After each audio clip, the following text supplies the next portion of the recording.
Pleasure. So I just saw the film. It was really cool, really interesting.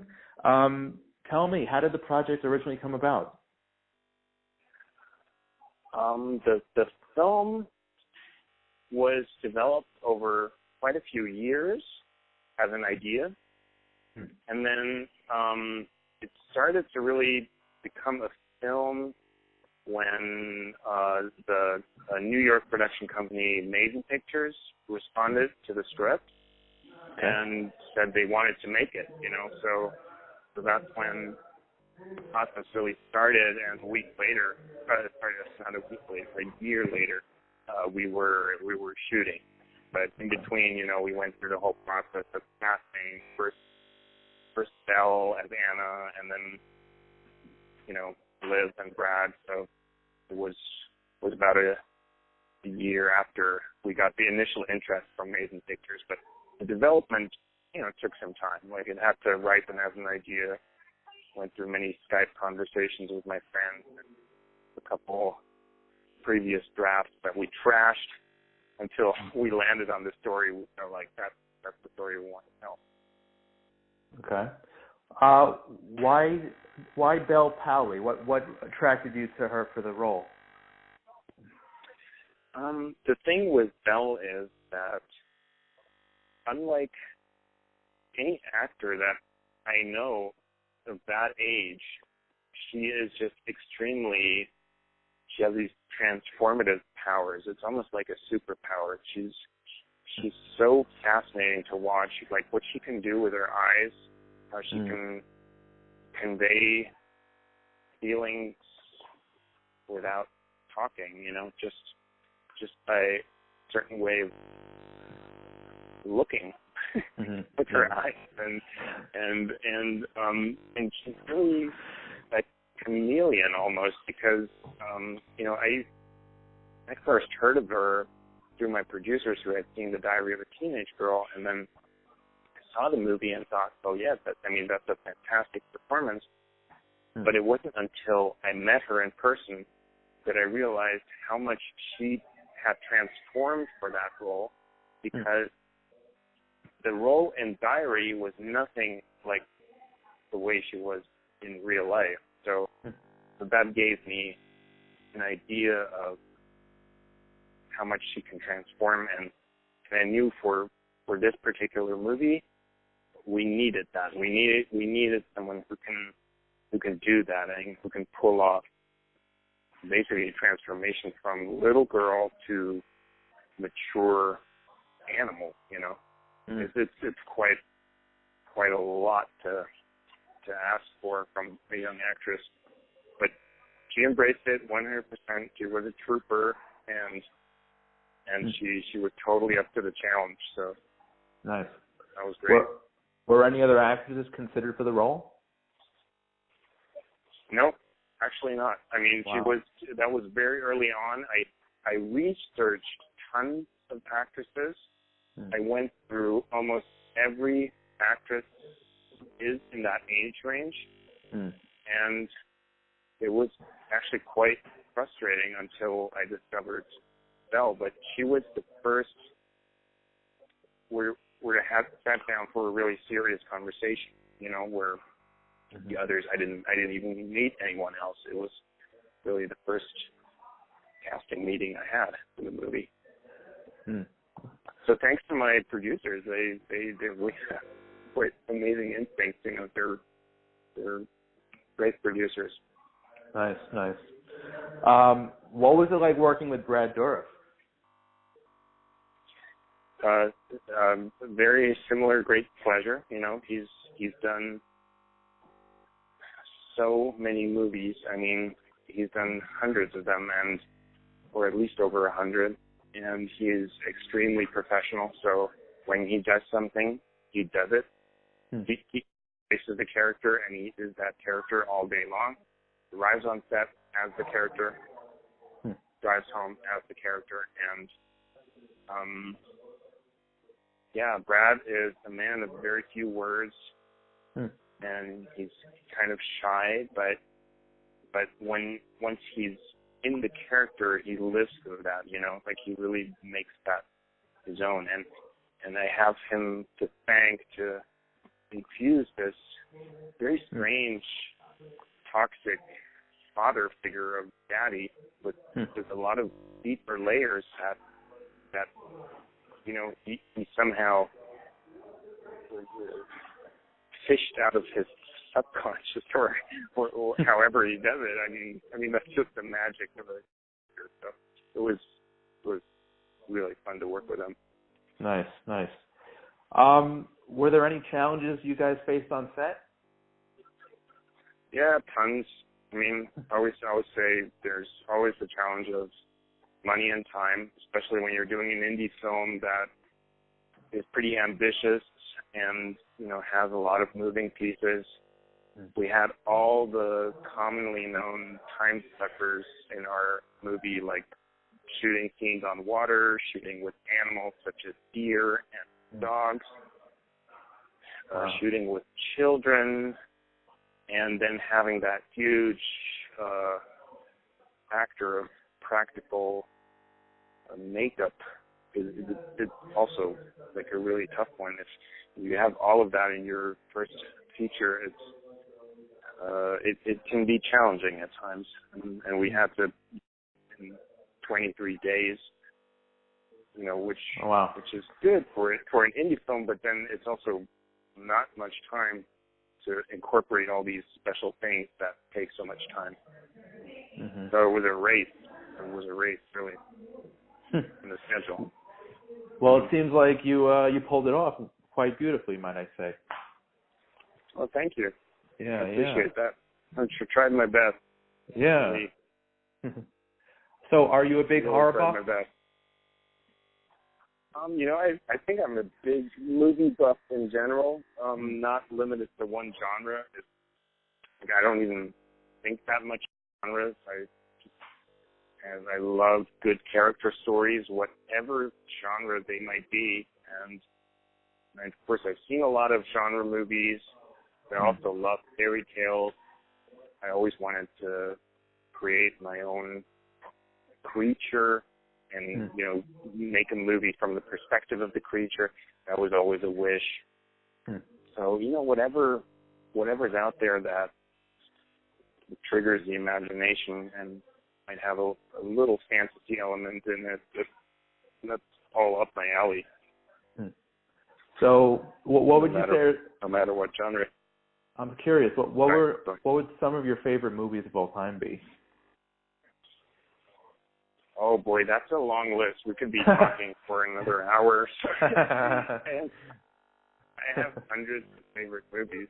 Honestly, I don't even know how to, you know, rate them. Like, I love Hitchcock. I love Spielberg, especially the early ones. Yeah. You know, I'm a big fan of Sergio Leone westerns, also Kurosawa movies. Nice. You know, it's a very long list, so. All right. I don't know. The first movie that I ever saw was in a theater. I was 2 years old, 1982, it was TV Extraterrestrial, and my parents took me in there because the Jungle Book was sold out. And I'm so happy because I saw E.T., and, nice. You know, that was the first time I saw a genre blend movie. Like, it's a family drama, and it's also a science fiction film. You know, it's a story about a boy who suffers from the absence of his father and wants to, you know, find a friend, but it's an alien. You know, it was a movie that blended a lot of different things. Right.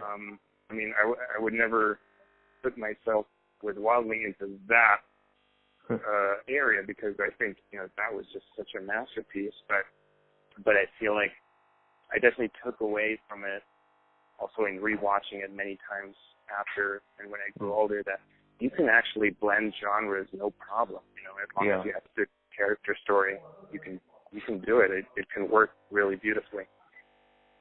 And by mixing genres, combining different elements from certain stories, you literally can create anything, any type of story. And I think The Wildling is good proof of that.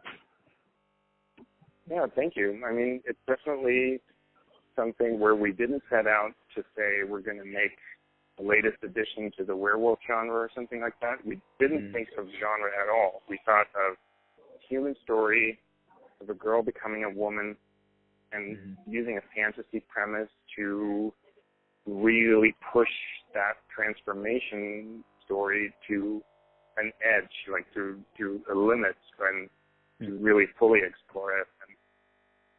And, yeah, and then, of course, as a result, it gets weird sometimes. But that's the beauty of indie film. You can do that. You can go to strange places that maybe, you know, a big budget movie wouldn't be able to take you. Right. So I'm curious, what do you hope audiences take away from the film?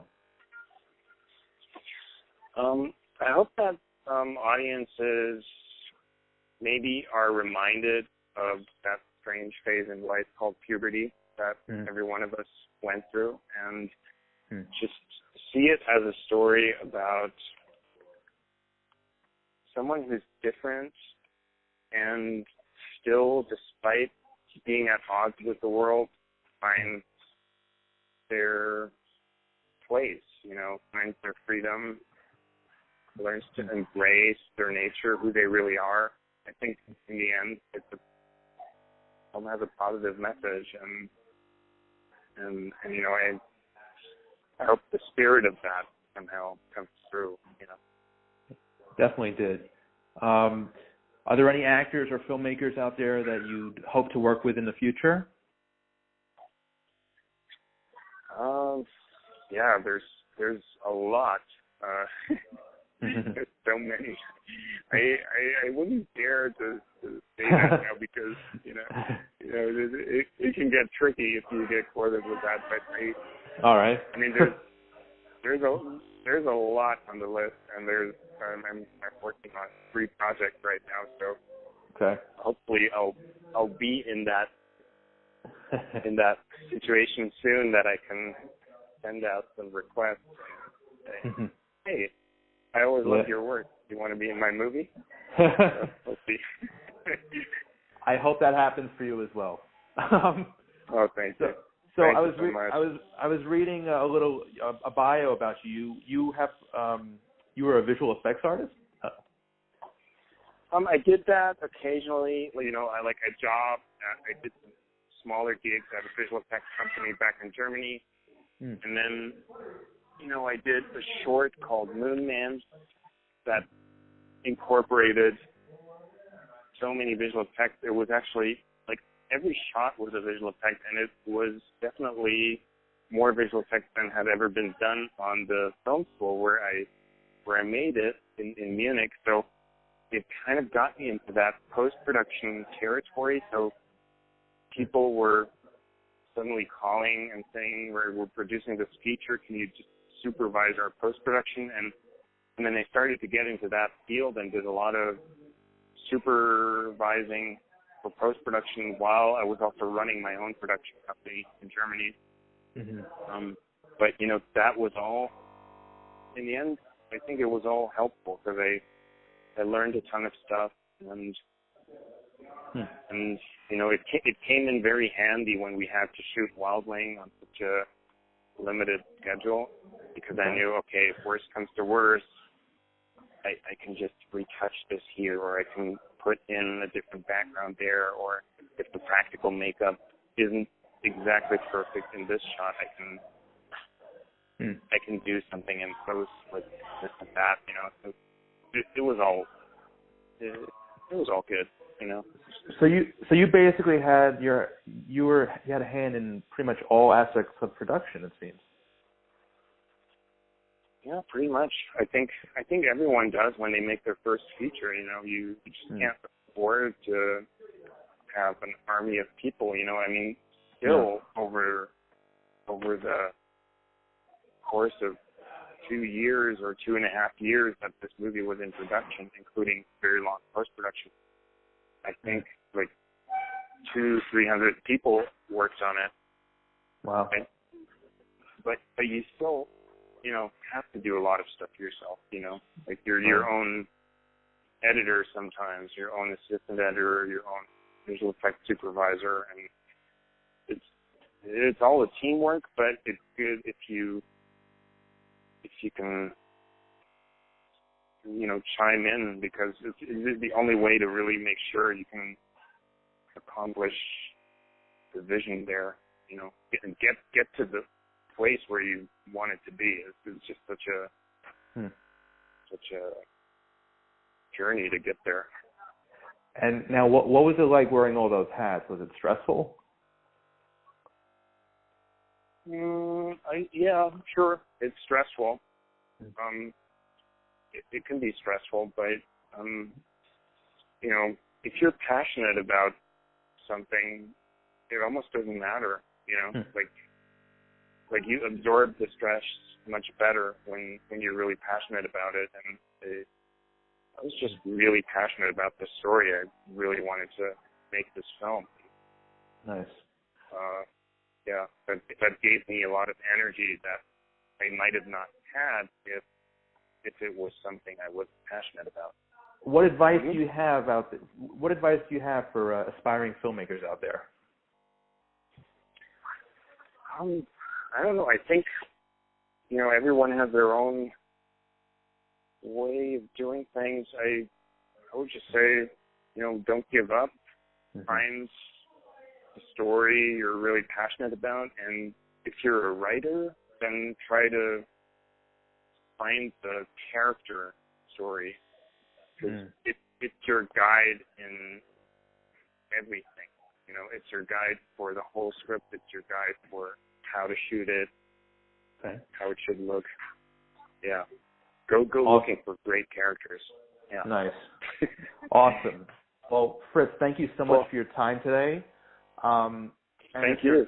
Yeah, if you're ever in Long Island, New York, we have our studio over there. I'd love to have you actually on the show, have an in-person interview. And, I want to thank you so much for your time. Oh, awesome. Awesome. We'll take a note because, maybe we could do that. That'd be great. Cool. All right, Fritz, thank you so much. I'm Randy Unger. Thank you. This has been Under the Radar. Thanks for listening, guys.